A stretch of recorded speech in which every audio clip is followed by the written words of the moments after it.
ఏయ్, నేను ఇంకో విషయం చెప్తున్నా, కళ్ళు మూసుకో. I love Madhu. బాగా ఆలోచించుకున్నావు మరి. మీ వాడు మందు గట్టిగా వేస్తాడంట. ఏ, మీ నాన్న తాగరా, మీ అన్నయ్య తాగడా?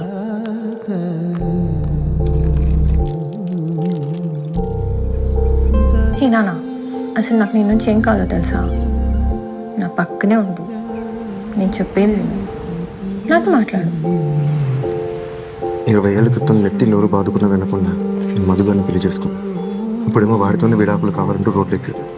సరైన కారణాలు కూడా చెప్పలేకపోతాను. 20 ఏళ్ళు బాధ, ఇప్పుడు నీకు 20 నిమిషాల్లో చెప్పాలంటే చెప్పలేను.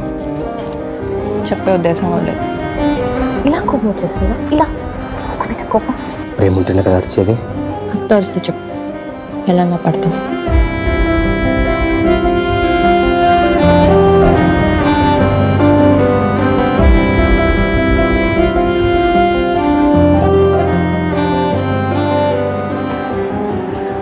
భయం వేస్తుంది నాన్న నిన్ను చూస్తుంటే.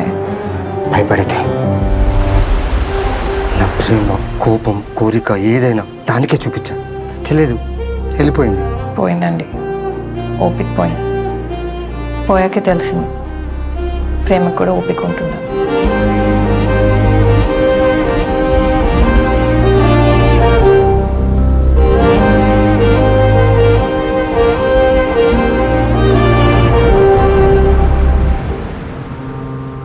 అమ్మా మా ఏడి వెళ్ళిపోయాడా? దేనికి? మొన్న స్కూల్ దగ్గరకు వచ్చి 100 తీసుకున్నాడు, ఈరోజు 200 ఇస్తానన్నాడు. నీకేమైనా ఇచ్చాడా? సరిపోయిందిలే, వెళ్ళి బట్ట మార్చుకెళ్ళి.